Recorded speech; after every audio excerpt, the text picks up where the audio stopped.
when the right people come together at the right moment, when they care almost as much about winning as they do about each other, they can become the best of the best.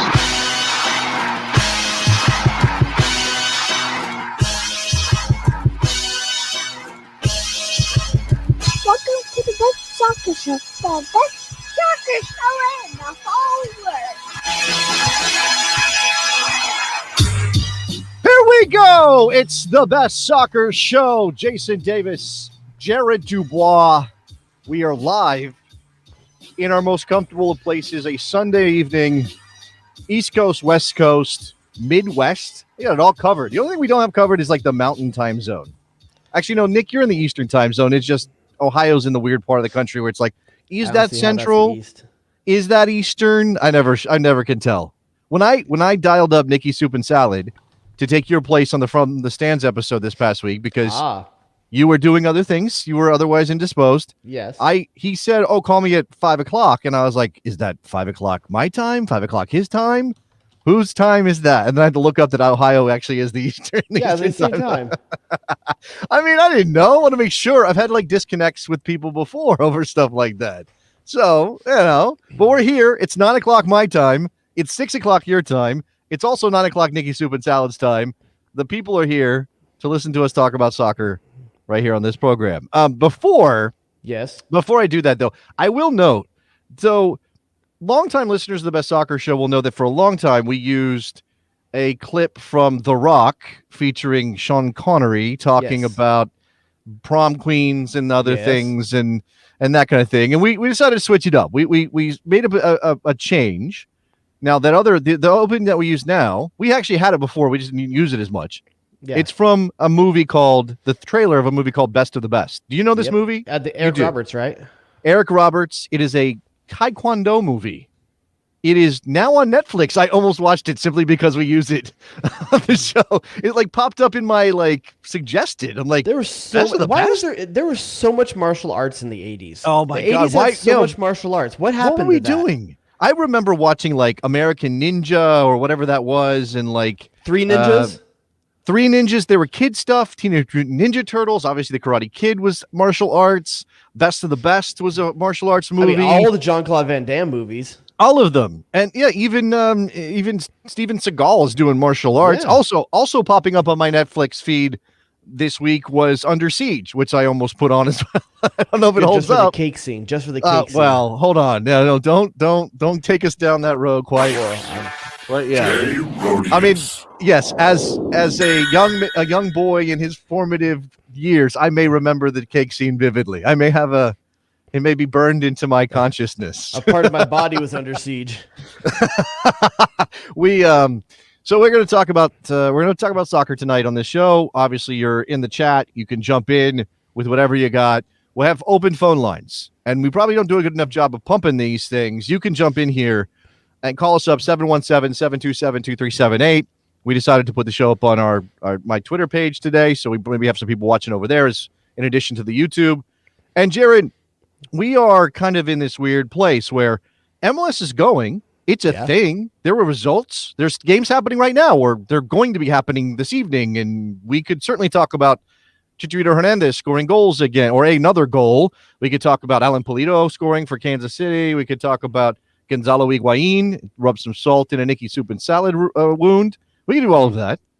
But I think I'm more interested in what's going on with the national team right now. And before we started the show, you said, because the New York Red Bulls, they got beaten by the Philadelphia Union today or yesterday, right? So you said something about that Aaron Long may be. We don't know yet, right? We don't know what the prognosis is. It didn't look too good. Looked like something in the ankle Achilles area. So the first thing you think is, what does this mean for the national team, right?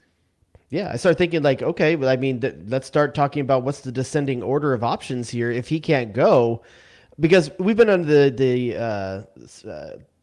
we've been under the assumption that he's the de facto center back next to Jonathan Brooks. Well, hold on. We think that because we think Berhalter feels that way, or because we think you think he's the best? You personally, as a soccer fan, think he's the best option? I think every time Berhalter has had the option to play them together, he has. Yes. So that's why I feel that way. Okay, I so think we're he likes using the available evidence from the head coach of the U.S. men's national team and presuming that this is the combination that Berhalter likes the best. Yeah, I think it's a fair assumption to make. I think you can tell that that's the way he sees it. You start thinking about what are the options here, and there's two questions you have to answer when you think about this. If Aaron Long is out for Nations League, and we're making an assumption, he could be fine for all we know. Yeah, But if we're Aaron gonna- Long's listening right now, he can let us know. He can get in on the call, 717-727-2378. Aaron, call us up. Let us know what your status is. I see you on Instagram with the lovely family. Hopefully everything is good. Tell us how you're feeling. But yeah, go ahead. So assuming we're gonna make an assumption that he can't go for some reason, because it's also an interesting conversation to have at one of our, I would say, less deep positions. Who takes his place in the starting 11? Yeah. And then in turn, who takes his place on the 23-man roster? Because that's not necessarily the same person. It's actually unlikely it would be the same person. Right. Because one person is already probably in the 23, is going to get a starting spot, but you have to then bring someone up as well. And maybe it's not even a defender.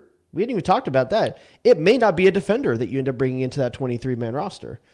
Okay. I mean, coaches have done things like that before. Like, an attacker goes down and like, oh, no, I need another midfielder instead of bringing another attacker. And maybe you're basically choosing the next best player on your list, regardless of position at that point. Like maybe that's the way you think about it, I suppose. I want to come to the center back thing in a second. I know you're bringing in some chat and people Aaron can Long give on us the the phone? time. No, I wish. No, what I want to do before we do that is I want to reestablish who we think is in the 23-man roster for the Nations League based on the 40-man on this. You and I agree on this. I think so. All right, I'm going to go through this. You stop me if I say anything kind of crazy or wild or whatever. Zach Steffen, Ethan Horvath, Matt Turner as goalkeepers. Any issues there? Good to go. Okay, defenders. Brooks, and again, I'm going to leave Aaron Long in here until we address his potential removal and a backup and everything. John Brooks, Serginho Dest, Reggie Cannon, Aaron Long, Matt Miazga, Anthony Robinson, Chris Richards, DeAndre Yedlin. Good. Is Yedlin? DeAndre Yedlin.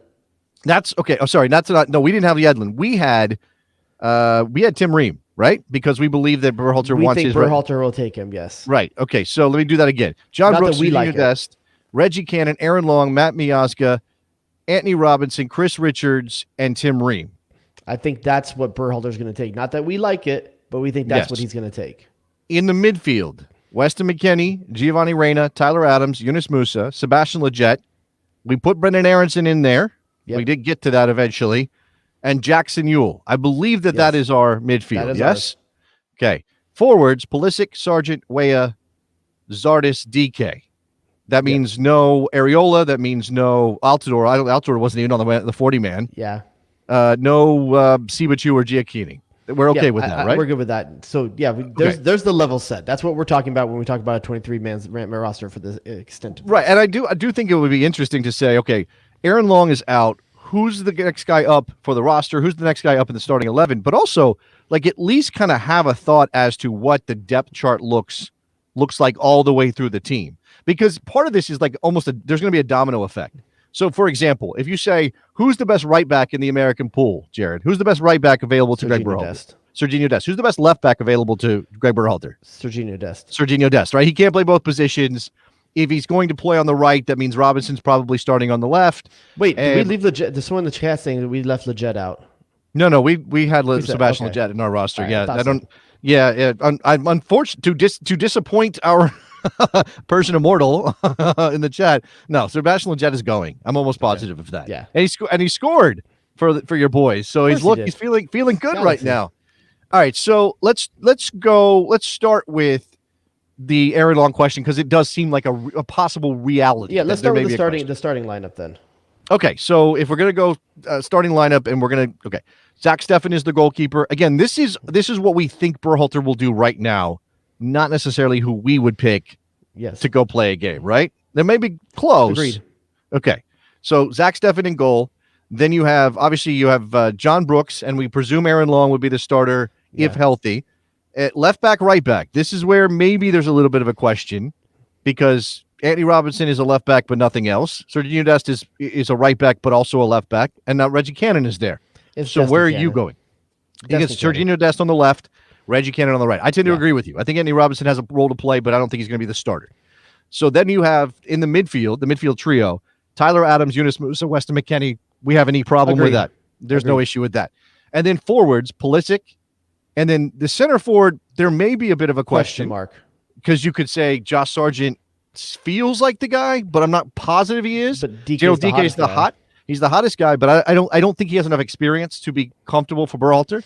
And then obviously Josh's artist is the guy he knows the most. And Berhalter, that's Berhalter's boy. Right. And then you have Gio Reyna on the right. I think Josh Sargent is the starter right now. That's my gut. That's what I based on reading the team. I'm okay with us using that as a bookmarker for this, but I still think there's a conversation to be had there. But I think Berhalter's going to end up going down that road. Okay, so let's go back to front here. If Zach Steffen cannot go, I know I said center back first, but let's just do the whole thing. If Zach Steffen cannot go, your backup goalkeeper is Matt Turner. It's not Ethan Horvath. It's Matt Turner easily. Okay. Honestly, if Turner couldn't go, I wouldn't be looking at Horvath or Sean Johnson. I would go get from Atlanta. Brad Guzan, just because of his experience. I would go get Brad Guzan. If they both went down, I would not go to Horvath. I would not go to Sean Johnson. I would not go to Bill Hamid. I would go bring in the veteran, and I would bring Brad Guzan as on a loan and rental. Okay, so what you're saying here is that, was Guzan on the 40-man? No, I don't believe he was. Saying that's how I think. I think every other keeper after Turner and Steffen is a project. If you had to win tomorrow and you didn't have those two keepers, I'm bypassing all those other guys and I'm going to get Brad Guzan. Yeah, okay. I think that the possibility, unless you're the Portland Timbers, the possibility of going 3 deep in terms of goalkeepers is pretty small. Now there's Gold Cup, and we'll talk about that. It's going to be a different team, et cetera, et cetera. But if you're talking about the best possible team available for the U.S. men, it goes Steffen, it goes Turner. There's a big drop. There's a big question mark, and you're really screwed anyway at that point. Honestly, I'm trying to see if Stephen Fry can play for the U.S. That's what I'm doing at that point. There was a chance of that, by the way, but actually, good vibes out to Stephen Fry. I'm not sure what the extent of his injury is just yet, but last time I heard it was maybe more muscular than ligament, which would be a big boost, but still out for a while, obviously. All right, so. So that is the back line, the midfield, the forwards were there. Let's go to the back line for backups, because that's where we are. We already established that Dest is the best option at 2 fullback positions, at least going forward. Defensively, maybe a question. The fullbacks is kind of an interesting thing, because you easily know who their backups are, because they're the guys that are playing position if Serginho Dest isn't. Right. So if Serginho Dest is injured, then Anthony Robinson plays left back and Reggie Cannon plays right back. If Reggie Cannon is injured, Serginho Dest plays right back and Anthony Robinson plays left back. It's a very easy question to have. It really, maybe you bring in Yedlin then off into the 23-man if one of those guys is out. But I think it's a pretty easy conversation there. Speaking of Reggie Cannon, saw today some reports that he could end up in Italy. I think it's Spezia has interest in him, and they're high on him right now. And basically, the way it was reported is that 99% chance he moves. Maybe not to Spezia, but to somewhere else. So we will we'll see that. All right, let's move to the center back, because this was the big question. Did we just lose Jared Dubois? We did. Somehow we just lost him, and now Nicky Supensala is going to have to jump into the show. He's back. Oh, there he is. He's back. This is what happens when you do this live. That was weird. Sorry about that. No, we're doing it live. Nick got some FaceTime. He didn't talk, but he got some FaceTime. All right, let me go back to the center backs, because this was the whole point of this. If John Brooks goes down before Aaron Long, if John Brooks goes down, can we not do the difference between left and right center back? Can we just say center back? Because I'm not that guy. I'm not that guy that cares between the two positions. Do you think Berhalter is that guy? If he has been, I don't know. That's pretty nerdy. It was established by Jurgen Klinsmann is the guy that really decided that we had to have right center backs and left center backs, right? Yeah, a center back's a center back, dude. Okay, they switch constantly all game long. I think what your point is if one of them goes down, you don't necessarily think, okay, who's the best left center back? You just go, who's the best center back to fill in, right? That's the way you think about it. The only way I see it is different. If you go back in the day to like the Bocanegra Demerit pairing, where they are different players. Like Bocanegra and Demerit were very different players. Where Demerit was much more of a punisher, like physically. Bocanegra was more of a position. Or you put a Michael Parkhurst in there, who's a very positional defender. You like the big little combination, kind of. Those guys, I see differences in those center backs. Not necessarily between left and right, but I see difference in those center backs. I understand what if you're playing Aaron Long and you're playing John Brooks, I'm not really seeing too much difference in the type of center back that they are. Okay. I think that John Brooks is a monster in the air, an incredible positional central defender, excellent with the ball at his feet, passing out of the back, which we know is important to Berhalter. He's in the lineup no matter what if he's healthy. That's obviously true. But I think that Aaron Long is, he's the more athletic of the two. I mean, he's the quicker of the two. Whether he's more athletic is debatable, but he certainly is the faster of the two. Yeah. I think he is kind of an elite level athlete at that position. Doesn't mean he's good using it all the time. There's two potential candidates. Well, there's three if you leave in Tim Ream, but let's take that option off the table real quick. Okay. Is that fair to Mr. Ream after everything he's done for the United States of America? Let's just take it off the table real quick. Okay. So I want to say, by the way, hold on, before you go on. Speaking of martial arts movies, Tim Ream could drop into an 80s martial arts movie with a look that he's got going on. Like what? He's the bad guy. He's the bad guy. Is that a pandemic related choice? School. Okay, go ahead. I'm Fulham relegated, by the way, which we haven't acknowledged on this show. Yeah, basically, there's two potential candidates there. We're talking about Matt Miazga, and we're talking about Chris Richards. Two different levels of experience. Yes, between definitely. Those two players. Yes. I think easily Chris Richards is a better passer out of the back, and he's more of a complement to what Aaron Long and John Brooks do. Matt Miazga, however, has more experience if you want to bring someone in for a game that means something. So I think there's a difference there. I think Chris Richards' ceiling is higher. I think he's a better passer. I think he's better kept playing out of the back.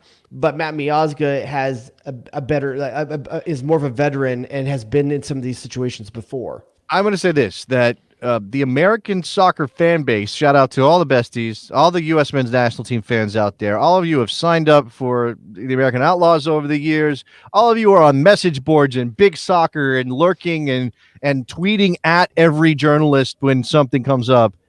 They don't want Matt Miazga. They want Chris Richards, right? It's the sexy choice. It's the guy that's out there you've been waiting on. It's the left-handed pitcher from the farm team that you've been holding on to that's almost ready.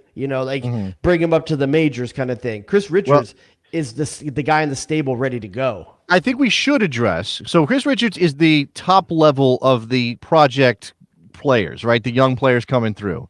Steve asked about Mark McKenzie.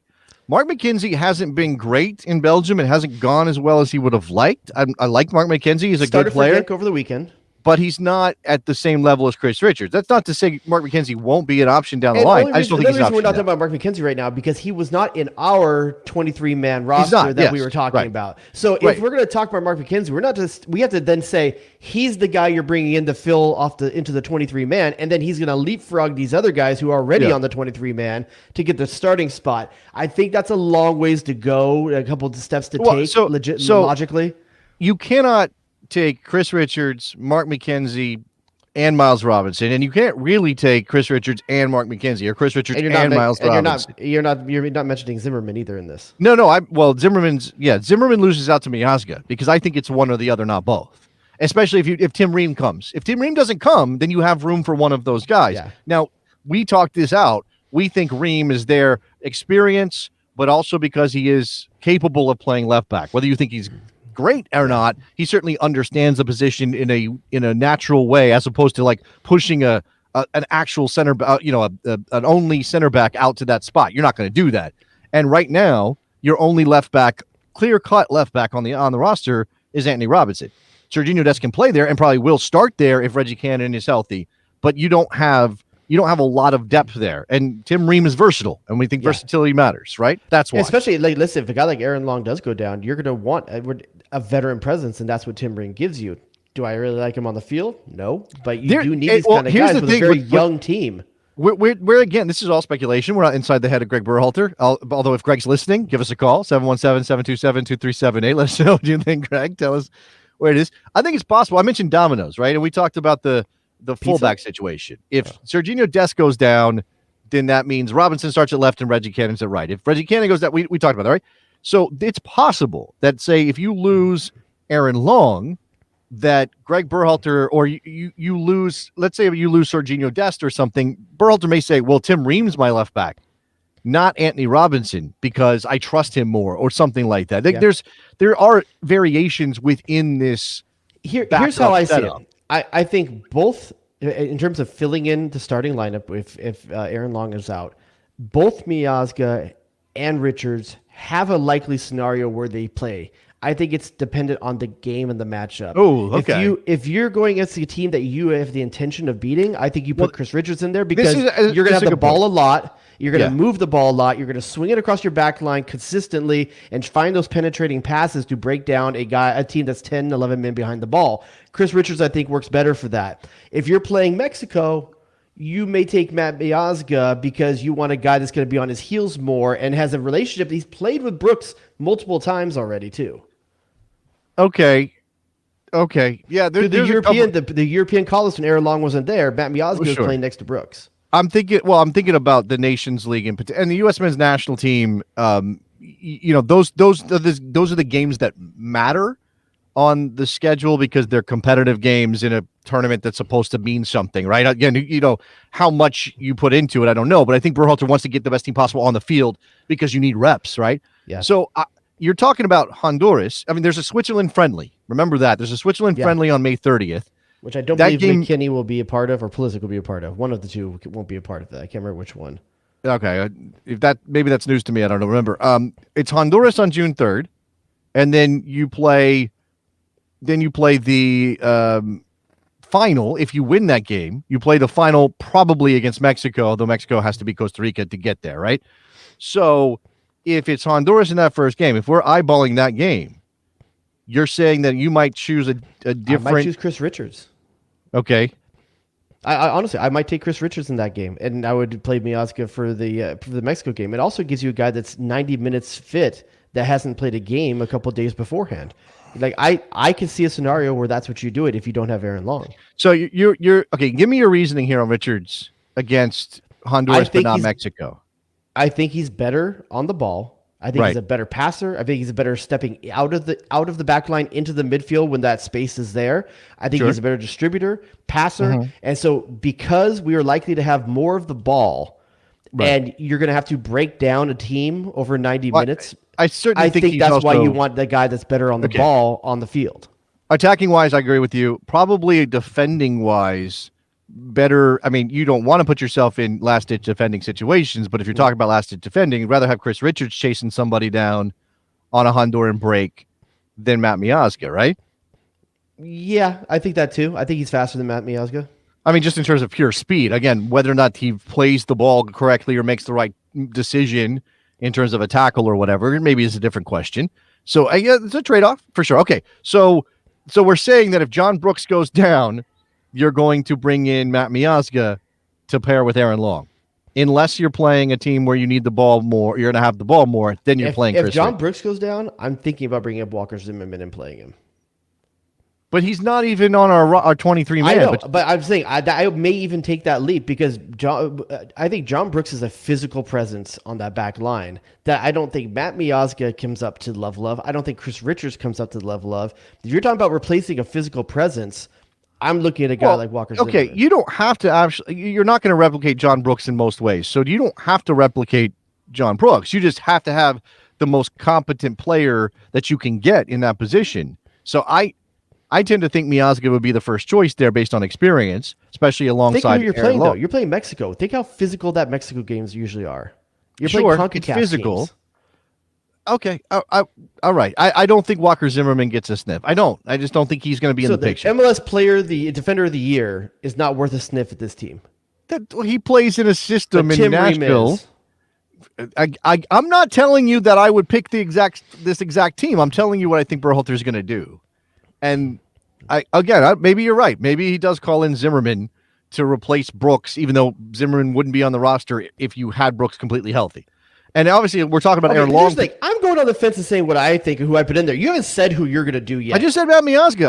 I literally just said that. You would play. It would just be the de facto. I think so. Yeah. Okay. I think if you have Aaron Long on the field, I know there's no Aaron Long in the scenario. There's no Aaron Long in the scenario. You're playing Matt Miazga next to John Brooks. Hold on. I just said if Brooks goes down, this was the backup. I know, but you never answered the original question. Which I haven't gotten to yet. We've been talking about it for 10 minutes. I already gave all my facts on it and what I think about it. All right, if Aaron Long goes down, then I will play Chris Richards. Yes, next to John Brooks. But Both if John games. Brooks goes down, yeah, both games. And if John Brooks goes down, I'm playing Matt Miazga instead of John Brooks next to Aaron Long. That's Okay, my. so That's this my is kind of like distinction. the Josh Sargent thing. Because he plays in the Bundesliga, he's good enough for any game that we're going to have in like in CONCACAF kind of thing. No, I didn't say that. No, that's I what just- that's commonly what the take is for. I'm not making you saying you're saying that, but Okay. commonly the take about Josh Sargent is he's starting in the Bundesliga every week. Chris Richards is too. So if he's good enough for Hoffenheim, then he's good enough for the national team, right? I think so. Look, there are considerations of matchup stuff. I think that's true, but I think you can get too granular on that. And we only have 40 minutes left, 35 minutes left of the show. I got to get to the midfield at some point, right? All right. So if you have, and again, position by position, Tyler Adams is your out and out clear choice at number 6. No real reason for debate there. If he goes down, do you just plug in? We picked Jackson Ewell for the roster. Some people didn't put Jackson Ewell in the roster. They put like a Kellen Acosta. Who do you plug in there?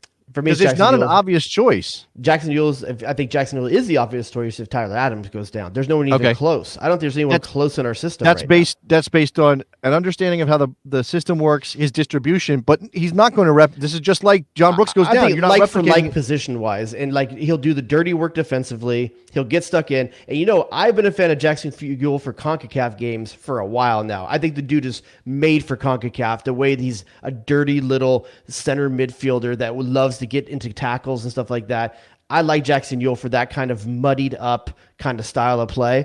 But he doesn't cover the ground that Adams does. So you're now Who having does? to. No, that's what I'm saying. So I'm talking about an adjustment, right? I'm just putting that out there. I'm not saying you don't play Jackson Ewell. Yeah. I still think you're right. I'm just pointing out the whole system kind of has to change a little bit. I because think Jackson that's Ewell's one of not- the easier the components of the midfield to change out. Not like it's like a like for like or it's at the same level, but Right. you know exactly where to look It's if Tyler like- Adams goes down. If it's like Weston when McKinney goes down or Yunus Musa goes down, that's a more interesting conversation about what you do with your midfield.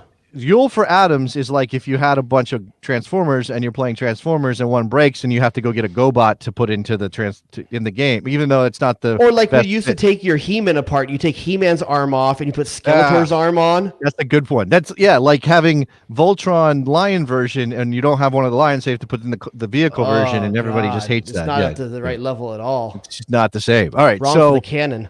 Musa McKennie, you can take them as a pair individually. Obviously, I think both those spots are kind of interchangeable. I think if McKinney goes out, Yunus Musa goes into that role, and you pick someone else for the more advanced role. I think if Musa Which goes down, probably is Sebastian Lletget. I think people there's a I little think bit of a it's jack Brendan going on. I don't think it is. I don't think it's Brendan Aronson in the midfield. I think Brendan Aronson is a forward, even though he's listed as a midfielder on the provisional roster. I don't think that. I'm don't starting to think think otherwise now that I think a little bit more, just because of how in love Berhalter is with Lletget, that he is his everyman. Well, for this remember kind of stuff. that midfield trio, those guys. I mean, obviously, you want McKennie arriving in the box. You want that to be an attacking threat. Obviously, what Musa brings to the table is the ability to carry the ball from the defensive half of the field all the way into the attacking third, on the dribble, driving the ball forward, bringing defenders to him, which opens up space for his teammates. I can sort of picture Musa driving towards the box, Christian Pulisic in space, getting a pass from Musa. Now the move is on, right? That's what you want. Lletget approximates that the best out of everyone else in this roster. I'm not saying he's exactly the same, and I'm not the saying sad thing he's is Lletget's going to be the answer to a few of these for Berhalter. I think. I think so. Yeah, I think so. Again, you could argue And both about of those two guys. Kellen Acosta. I think people are mostly out on him, even though he's We looked wouldn't okay. have him in our 23. But Yes, if you're and gonna, then- if someone was to get injured and you bring someone on, Kellen Costa might be the first one into the midfield 23. It's been a little while in the chat, but somebody earlier said something when if one of those defenders goes down, you bring in here it is. Let's see. So this was about the center back position. Miazga for the 11, Luca De La Torre for the roster to bring in as You're taking a risk. If a defender goes down and you're playing Tim Ream, if anything happens to another defender in the middle, like that's, well, I guess you're not. You can use Richards or Miazga. You know me. I want to find a way to get Luca De La Torre into this. I love that little dude. Well, okay. What do you think his best role is, though? Because I'm not sure. I think that at this point, I think he's it's kind kind of a role. okay. I don't know that he brings the same sort of dynamic abilities. but I could see him doing a passable If job. Yunus Musa was to go down, Leggett plays that position in the 11, and you bring Luca De La Torre for your 23. That's how I see that. Sure, that's the domino. That's the domino situation there. And if McKennie goes down, you said you move Musa to that spot, which again they're not completely interchangeable, but there's for this roster it kind of is. Right. And again, I think Leggett is kind of the guy sitting there waiting to be called upon if any of those midfield positions. Well, the front two midfield positions. Steve Hidalgo's talking about a name that we haven't talked about, which is Johnny Cardoso, which I have not been too sold on, to be honest with you. He's not on the 40-man, is he? I don't believe so, but I don't think he's on the 40-man. And we're not mentioning him, but no, and Johnny Cardoso is. I think Berhalter wants to use him like Yunus Musa, but from what I've seen, the guy's a 6. He's more Adams. Yeah, he's more. Adams he's a defender. I don't. Not even an Adams. Adams is all over the field. Adams is pressing. I don't think Cardoso has those pressing abilities, but I think he is a reasonably good sort of, Rico Clark level defensive midfielder. Let's just say this way. I don't think he looked that good in his own age group in the U23 qualifying that he's going to be getting looks at the full national team. That's what I'm talking about, and maybe that's on Jason Kreis. I don't know what the conversations were like with Berhalter about how to use Johnny Cardoso, but it seemed to me like Kreis wanted Cardoso to be more advanced, and Cardoso just didn't have that. Right, he just didn't have those instincts. So I don't know. He wanted Jackson Ewell to be more advanced, and he didn't have those instincts. There's a whole lot wrong there. Okay, so let's go to the forward line. Again, we think it's Pulisic, Sargent, and Reyna. If Pulisic goes down, then that's Brendan Aronson's spot. I think if either he or Reyna go down. Well, you could talk about Tim Weah. You could talk about Tim Weah on the right, maybe. Yes. On the left, I think it's easily Brendan Aronson because he'll play almost exactly like Pulisic in that same part of the field, right-footed to left side of the field. And wait, Brendan is right-footed, correct? Yeah, I believe so. Yeah. I believe so. And then with Tim Weah, though, kind of a specialist more on the right. Stronger on the right. I think that there's something to be said about having him over there, maybe rather than Brendan Aronson. Okay, and then the center forward position, which again we landed on Sargent as sort of the best of a questionable lot. Not because some of them aren't playing well, but just because DK is lacking experience. Sargent obviously isn't banging in goals, and Alfredo Bremen is like being pulled into the relegation fight. It really comes down to: do you want a guy that's had a lot of time in the system, or do you want a guy that's hot right now? Like, that's the conversation piece between those two guys. And unfortunately, Giassi Zardes has kind of fallen to the back in all this, even though he's done nothing really wrong. Well, I see. That's the thing. This is the spot on the field that for me has the most question marks for me. Like, if I was making this choice, I don't know that I'm going straight from Josh Sargent to Daryl DK. I think I might want to keep DK as a bench option, particularly because of the way I'm saying I might go to Giassi Zardes. I might go from Sargent to Zardes. And it's not because I don't think DK is good or won't be important to this team, but I don't know that I see him as a starter to fill in for injured Josh Sargent. I think it depends. What does Greg Berhalter want for 90 minutes from his striker? If you want a guy that's going to stretch the back line, you're going with DK. If you want a guy that's going to be industrious and defend from the front, you're talking about Sargent and Zardes first, probably. It really did. Like I said, if you're going to do an out-and-out rough and tumble the game where it's going to be a CONCACAF kind of game, DK is built for a CONCACAF style game, where he's going to get physical with dudes. But I think Sargent and Zardes are going to press a lot more and give a lot more defense from the front. It really depends on what Berhalter wants. Yeah, but I think that stuff is important for him. I think for him that, the defending from the front, having a striker who does press that way. And here's the honest thing, too. Nothing about the way Barnsley plays translates to the U.S. men's national team. Those guys play without a midfield. If you've watched Barnsley games, it's 4 defenders and Daryl DK up front. That's the team. They kick it over the midfield the entire time and ask DK just to be punished for 90 minutes. And he does really well with what he's given. We don't know what else he can do because Barnsley is not asking him to do anything eloquent at all. Yeah. Eloquent? That's elegant. That's elegant. That's I was like eloquent. Eloquent is similar. Like you flowery. Hello. Yeah, but it's language rather than unless you're going to go in that sort of the beautiful game is poetry kind of direction, which maybe you are. That's who you are, right? I work on a different level than you. I have no doubt about that. I really don't. All right, so I think we answered some questions there. I mean, if you talk about the first 11 as it currently sits, with everybody healthy, and let's all knock on wood and be, and pray to the soccer gods, please keep our boys healthy because it always seems like something comes up right as the team is about to get together, right? And we're a week away from the announcement of the roster, something like that. We think. Again, Mexico has already named their roster for their friendly against Iceland before the Nations League. Tata Martino getting out ahead of that. He called in 31 players. That's not how many he's going to have at the Nations League. Yeah, I should mention that Efrain Alvarez, LA Galaxy youngster, Mexican-American player, in a tug-of-war between the United States and Mexico, was on the provisional, not included in 31-man roster. That is just a make a homie feel good kind of name on a roster. Like, hey, don't forget, like, we're kind of in the lead for this race, right? And we're thinking about you. We're not bringing you, but we're thinking about you.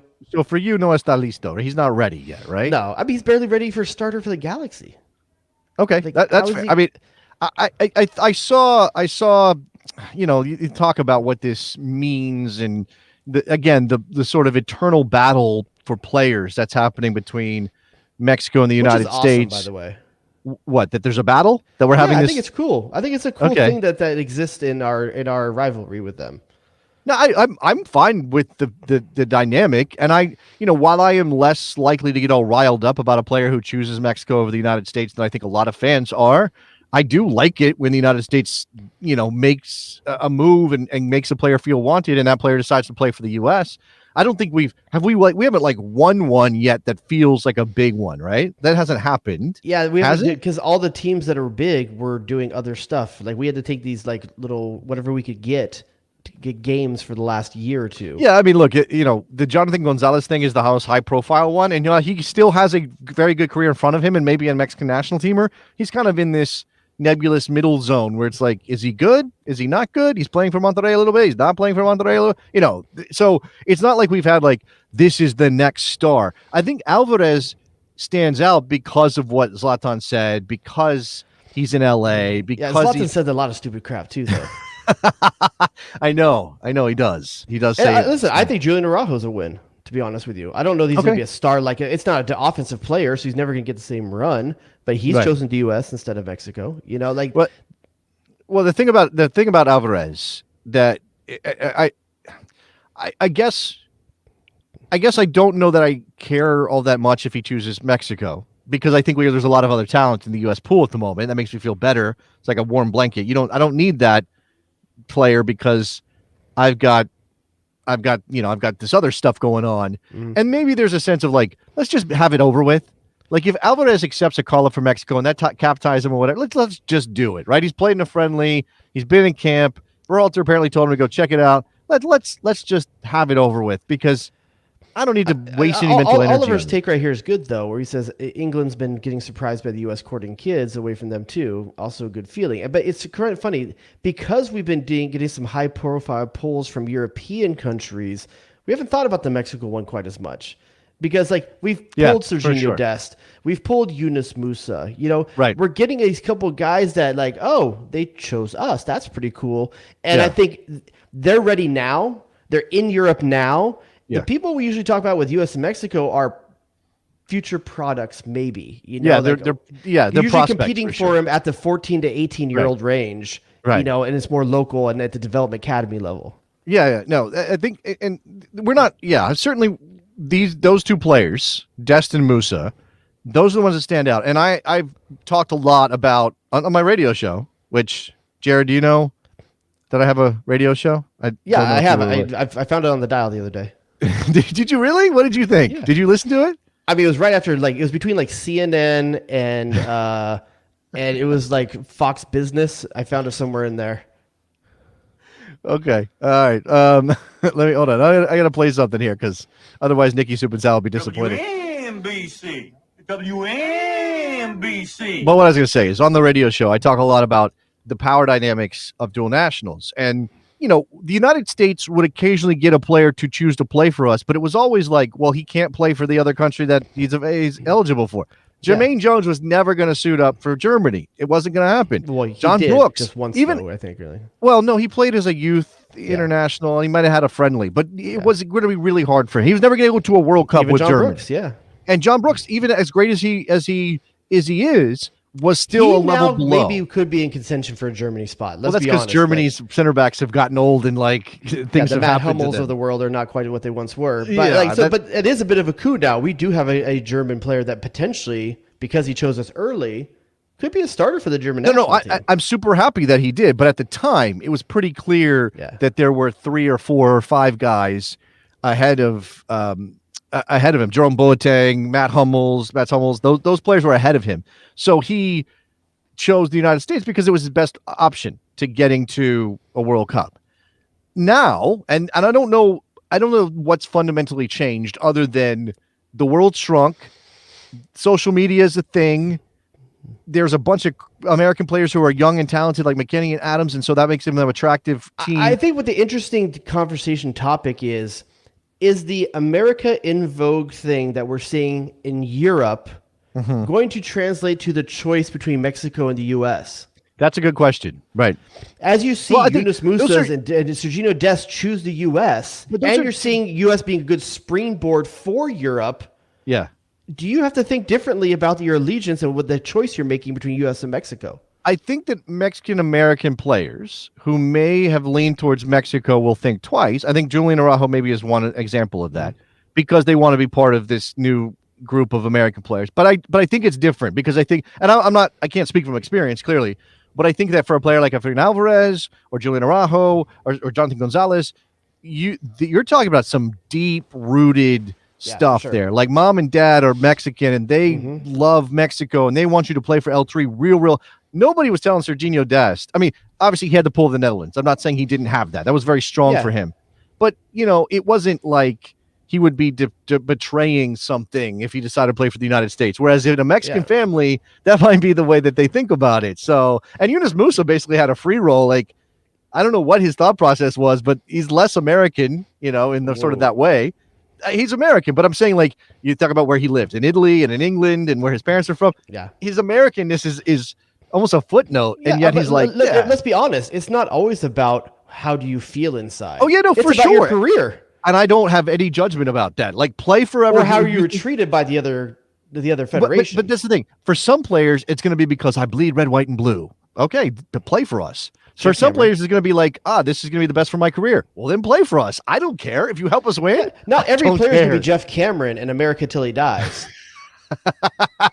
You mean Jeff Cameron with the truck nuts? That's what you're saying? Oh, his truck nuts are one is red and one is blue, and the sack is white. Oh, I thought there was going to be a stripe down the middle of the. It's a blue stripe. We're getting real close to some danger areas, which I don't want to get into. All right, so lots of national team stuff there. There are a couple other. We mentioned Efrain Alvarez, $12 million man to Chivas. What do you think? Okay, so this is what I forgot to mention it. So there's a rumor that's popped up that Chivas de Guadalajara want Efrain Alvarez, and the price tag is $12 million.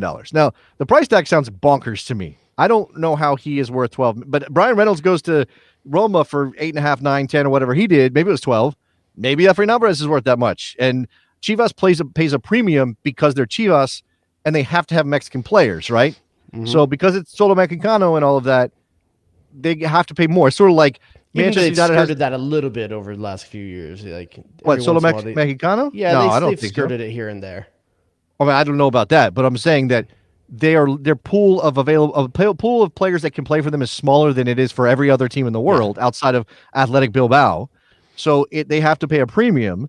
So that the Galaxy could drive up the price that way. First of all, if it's $12 million, Jared, you take that money and you run. As they say on the stock market floor, sell. Sell. Get rid of him. Now, the other thing is that will obviously mean he has to play for Mexico, because if he goes to Chivas, they're going to make him. I think that ship sailed, dude. I think that ship sailed. I think that's where he wants to be. And no, I agree with you at this point. I'm just saying that it would definitely solidify that choice for him if he ended up going to Chivas. I mean, he signs off on the deal. If he tells the Galaxy, yes, please, I want to go to Chivas. I don't see Efrain Alvarez ever being better than Brendan Aronson. And I think that's the kind of thing that makes the choice easy for him. Is he ever going to be better than Tim Weah? Is he ever going to be better than Gio Reyna? Is he ever going to be better than Christian Pulisic? He's so far down in that pecking order at that creative attacking position. I mean, I don't know if he's going to be better than Luca De La Torre. Ooh. He's down a ways, dude. Okay.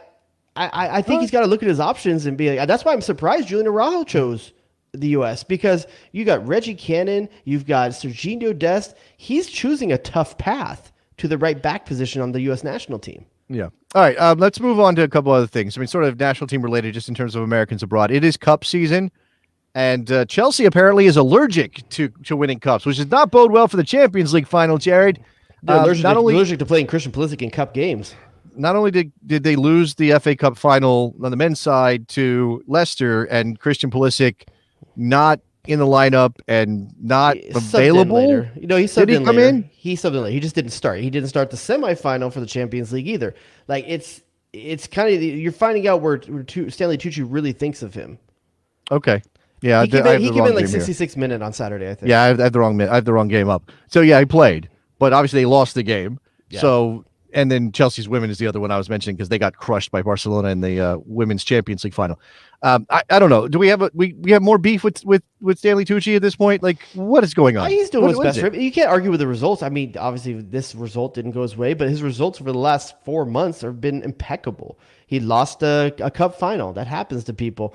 Technically, they kind of scored and tied it up at the very end. That was one of the tightest offside call bringbacks I've ever seen. It's the most British thing I've ever seen. It's so dumb. It's so dumb. And I didn't watch the game. I had other things going on. So, and I don't know, FA Cup was whatever for me. But I actually made a joke. I said on Twitter, I boycotted the FA Cup final in solidarity with American fans who are upset about the US Open Cup being canceled this year. But no, that's not it. I just had other things going on.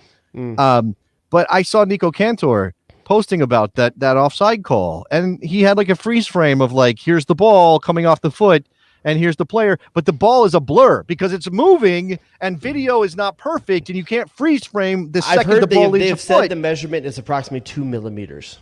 It's ridiculous. You can't get to that level. It's theater. It's refereeing theater at that point. Yeah. It's not, I'm not saying that he's not off and they got it wrong. I don't know. The point is you don't know.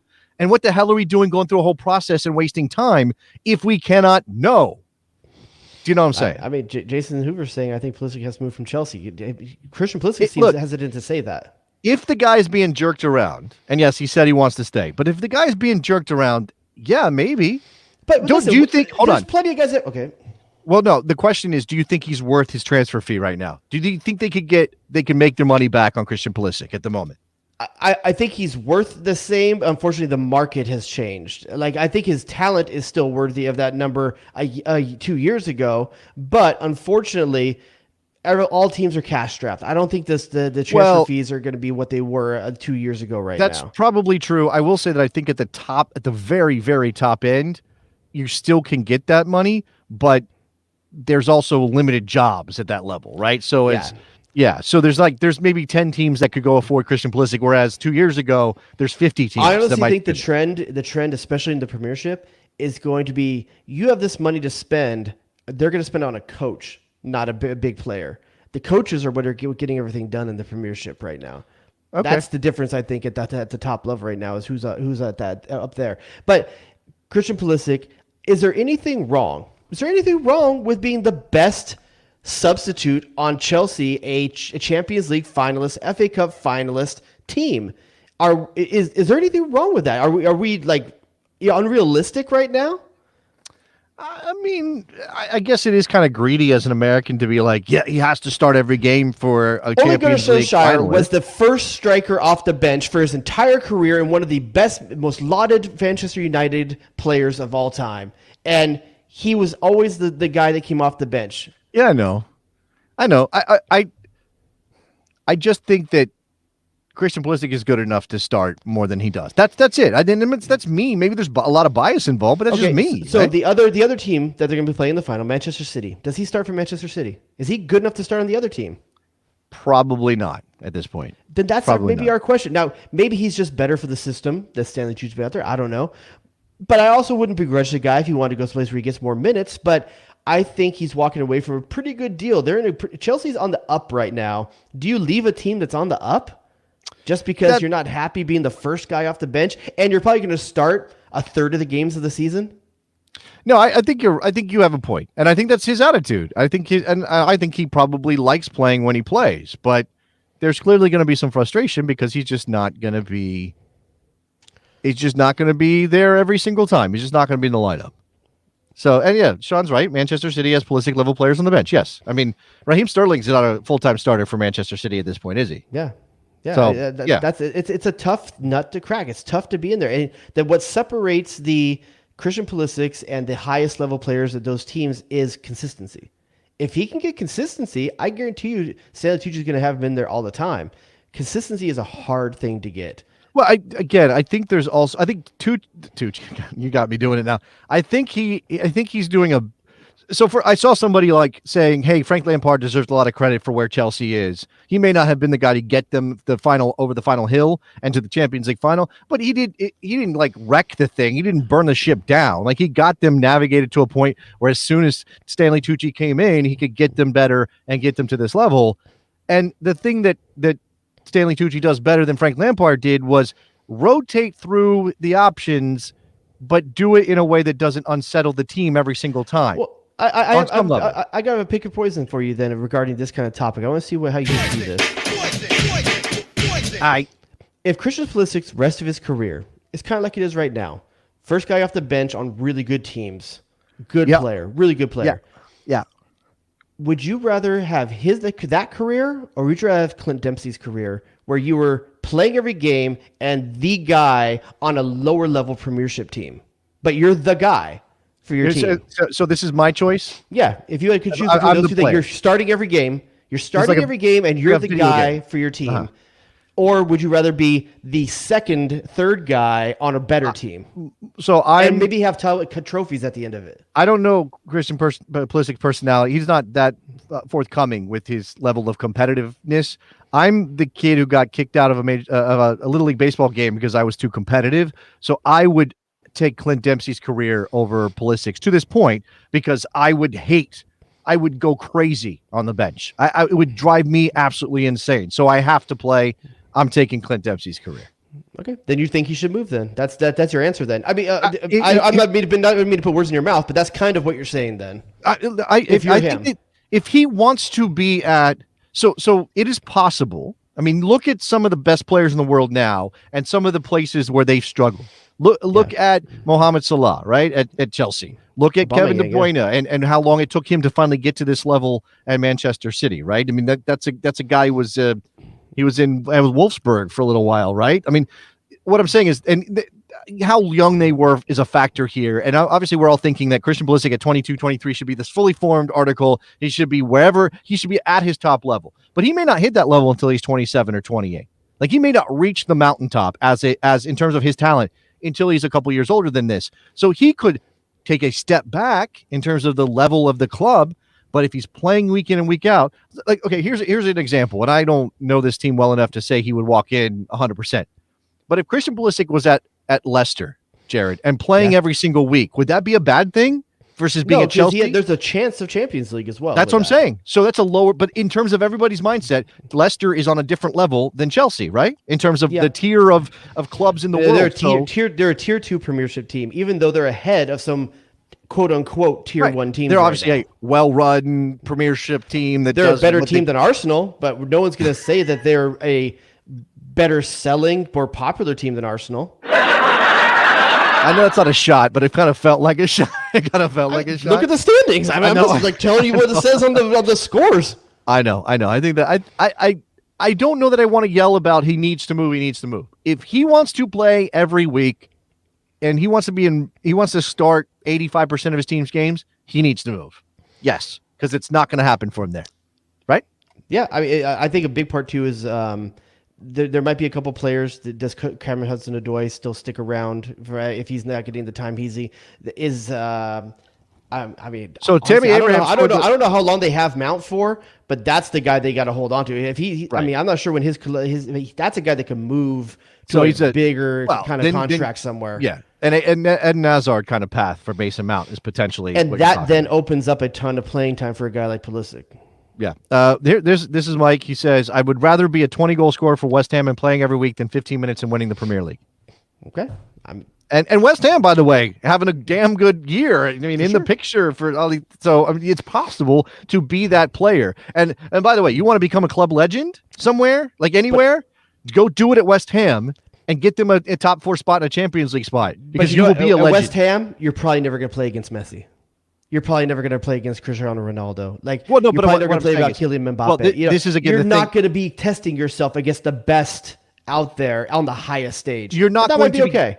You're not going to be sort of half guaranteed that every season, is what you're saying, because it is possible, just like we're watching with Leicester, right? It is possible that you can help a club that is well run push themselves into that conversation.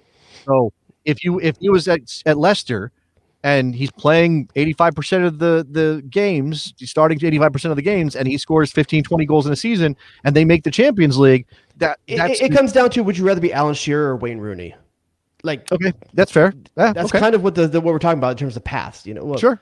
Yeah. And I mean, Alan Shearer's a legend, but you're right. He wasn't playing in the elite level of the game every single year because of who he played for. Absolutely. All right. Speaking of Cup season, Giovanni Reina and Dortmund got the job done against. I was going to say Tyler Adams and RB Leipzig, except Tyler didn't play. He wasn't available.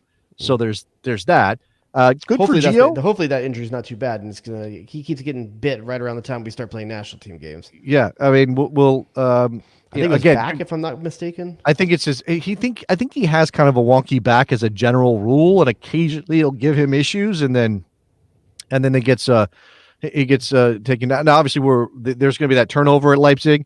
They're in the Champions League. They're going to be. I mean, I think last time I looked at the standings, they're pretty much assured, but I think there's a chance they could be knocked out of a Champions League spot, right? It'd be interesting, like to see mathematically. if Adams right now is a starter, like every other game. I wouldn't say he's their all-time starter at that position. He gets a good amount of them. Yeah, but it'd be interesting to see if that changes under Marsch. Leipzig guaranteed a Champions League spot next year. They're going to finish second. There's only one game left in the Bundesliga season. Dortmund's on 61 points. Wolfsburg's on 61 points. Frankfurt's on 57. So with just one game left, Frankfurt's done. And then that means Wolfsburg and Dortmund are assured Champions League spots, just a matter who finishes third. And I'll put this up from Sean, and he says Reina looked underwhelming today. Haven't seen a great outing from him in a while. He scored 2 goals in the cup finals. In the semi. Yeah. But at the same time, if you saw on Instagram how hard it looks like they were partying midweek, I'd be okay. I understand them being a little underwhelmed today. Okay, there's that. The other thing about that dynamic is that, we think about Leipzig, we think about Adams because we're American fans.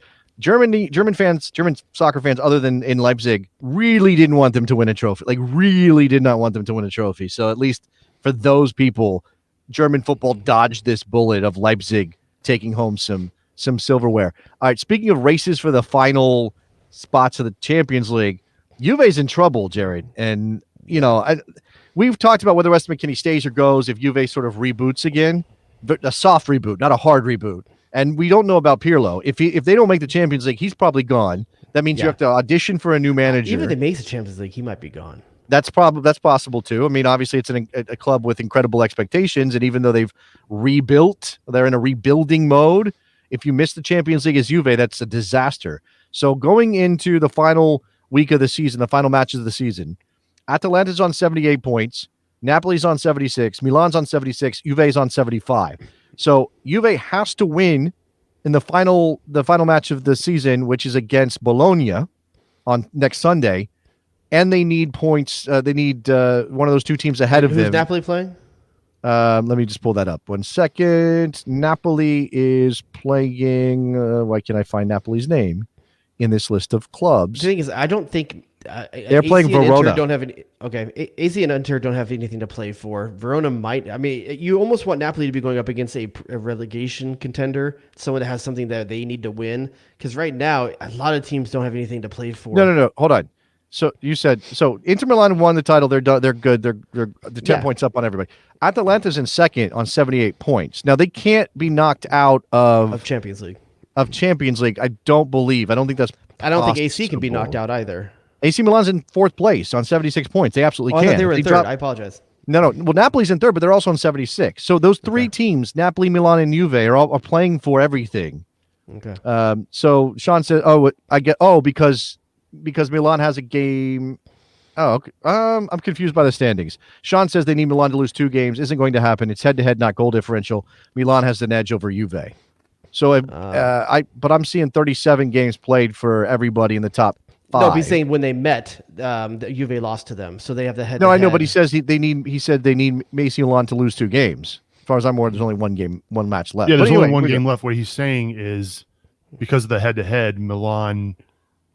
Oh, I has see. the tiebreaker. I see. So it doesn't Juve. matter, right? So Right. Milan, right? So but at this point, then it's okay. All right. Anyway, regardless, it comes down to the final weekend. It's going to be super intense. We're going to see if Juve can pull out the spot, kind of against the odds at this point because they don't control their own destiny, so to speak. We didn't get to any MLS. We didn't really talk MLS tonight. I think on the bonus we have a little thing we'll do. Okay, I will say just because since we're here. That it feels like we finally ran out of banger juice. Like there's no more banger juice left. I'll say Nicky's boy Hagelin today, while it was not a banger in like the oh baby, it was a very emphatic goal, which I appreciated. Okay, well, like there were dramatic goals. You had a late winner for Atlanta, like a late winter for Atlanta, which they desperately needed. And there's another late winner. Oh, Robin Lod scored in front of 40,000. Robin Lod scored a late winner for Minnesota, which they desperately needed. Adrian Heath desperately needed that. So I think he's the guy who has the most pressure on his job, I think, right now. Do you think that this is the kind of the win? I mean, it's late against FC Dallas at home. It's going to take a few to get him to be secure. I mean, you're really feeling the Kevin Molino loss. I think there's more than that, too. I'm not sure that their keeper's the right keeper. I'm not sure he's the right keeper. Yeah, no, I was high on him after last year, and now I'm feeling really dumb about that. Oh, what we're gonna do on the bonus show is we're gonna review all our preseason predictions to see how we're doing about a month into the year. Far. Yeah, a month into the year. It's a little dicey. So if you want to be part of the bonus show, get on the Patreon. You can hear us already lick our wounds about how bad we are. Yes, and get on the Patreon, get bonus content. You get to help us throw some cash towards Nikki Soup and Salad every month. By the way, let's bring in Nikki Soup and Salad on the show. Get him on for the first time tonight. The Sausage King of Chicago. Nicholas, were you robbed? What's happening? What? There's nothing. Where's all your stuff, dude? In the process of selling the home and had to get the quote unquote studio cleaned up for folks to walk through our house and take a look. So yeah, not robbed. Well, you don't think that the people buying your house would be impressed by all of your podcasting equipment? Is that what you're saying? I do. Yes, scarves. No. Right. So we had the photos taken of our house on Tuesday morning, and as the photographer walked upstairs, he looked at me and goes, "So I just got to ask, what are you doing down there?" It's my sex dungeon. And he was like, and then he revealed he used to work in radio and was like nerding out and like asking me all these questions about. So our it was a cool interaction, not a hey, yeah. You're a weird nerd who I don't want to talk to anymore. And he started asking me questions on like how did I get started in podcasting and what kind of stuff you use, and then we exchanged information, and then who knows what. You got a man friend. I'm Nicholas Suberling. I host Cincinnati Soccer Talk. You may have heard of me from such things as Cincinnati Soccer Talk. The best soccer I'm on the best soccer show. What's his name? What? Oh, you know what? I don't even remember. Sorry. No, I said the best. You're on the best soccer show. I said, what's its name? Oh, right. Yeah, that's yeah. Wait, maybe repeat my joke. Incredible joke. Incredible joke. It was until you stepped on it. I don't know if we have any new reviews, which is usually part of. Okay, so we got reviews. Before we get to that, though, I want to hear from Nicholas on the debut of your brand new stadium. Now it's TQL, does not flow off the tongue, right? TQL, and the L is really big today. L Stadium in Cincinnati, Ohio. No, I mean, come on, I'm taking a shot. 3-2 loss to Inter Miami. Defensively, again, you got scored on by Breck Shea. You did get scored on by Breck Shea. Who looked like a Shetland pony out there with that hair. Joe Zhao was not having fun with Breck Shea out there. That's sure. Why are they playing him right back? I don't know. What's that? What's that about? I think they're going for the whole DeMarcus. Yeah, he is our right back. That was they approached him in the offseason about making the switch. I think he's going the Marcus Beasley route. More like Joe Al. Like it was tough to watch. I'm not going to fault him completely on that goal. I'll say Jeff Cameron was out of position on both Higuain goals. Like he got turned on both of them. On the second Higuain goal, Jeff Cameron is often too far to the right when he is positioning himself. That is sorry. Go ahead. Just right of center? No, way right. Way right. Way out there. It's like an so far alternate away, you're right. like, Is there an Jeff. alternate right on the field? There's an alternate right. Jeff, over here. What are you doing? We're all over here, and you're over there. Sorry, Nick. You still happy with your signing?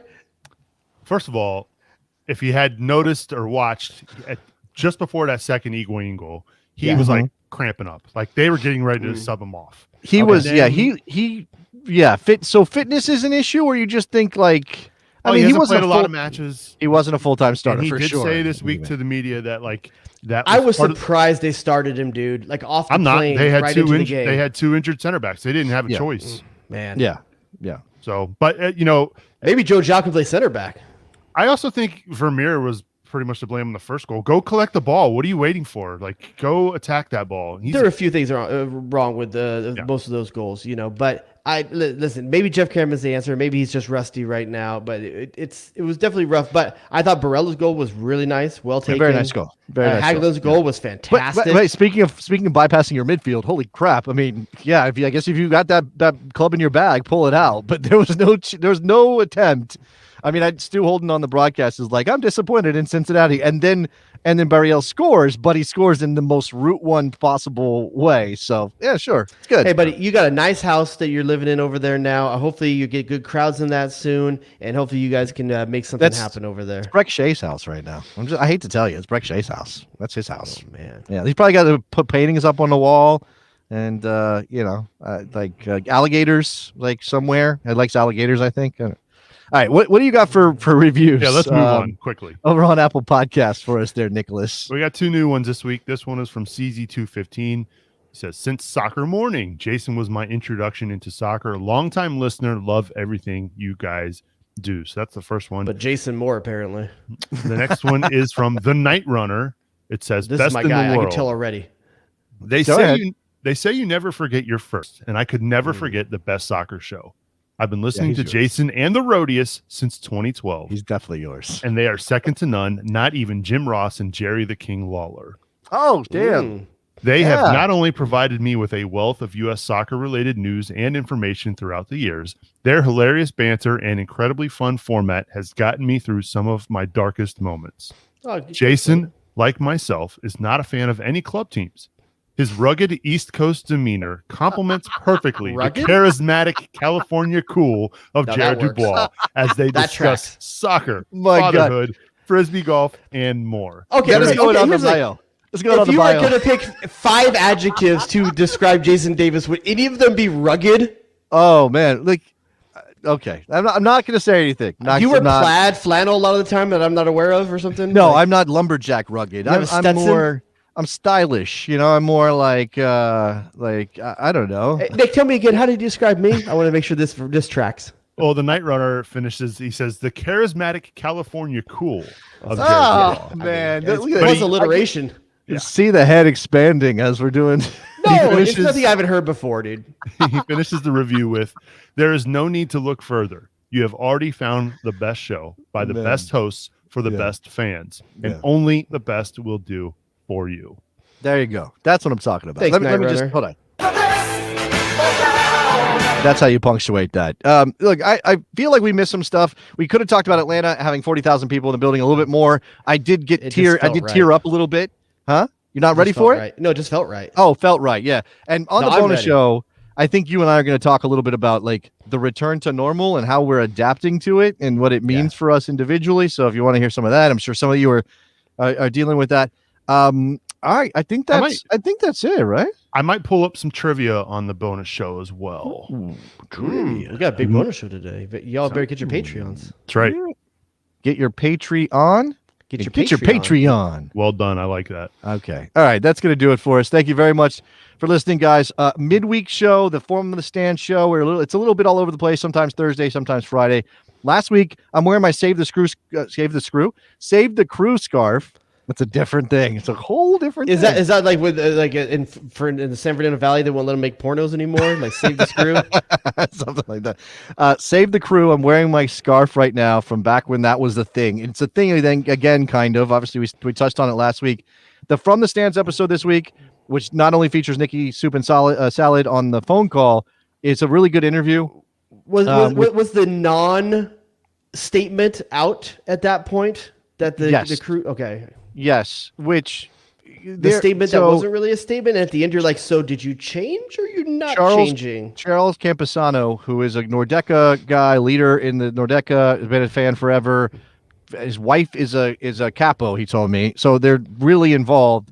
I had an interview with him, very illuminating, lots of stuff. He was part of they had talked to him in January about this coming down, and he and another guy who's actually a marketing professional and a fan of the crew, wrote a 18-page report, Jared, that said, don't do this. This is a bad idea. And then the crew went and did it anyway. I don't think I can write an 18-page report on anything.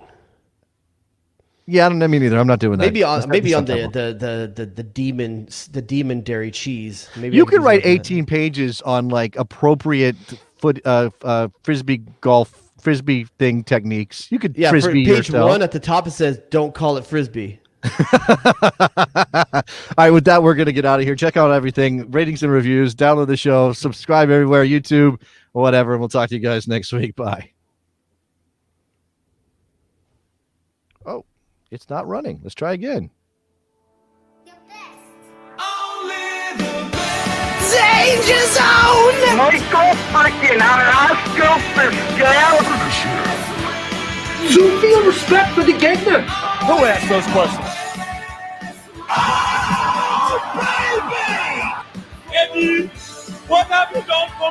The Sausage King of Chicago. Oh, it's incredible! Damn, dog, that's in a boat.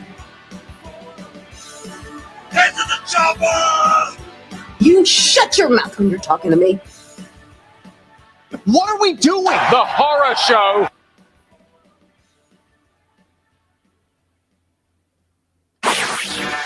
Jay Rodius.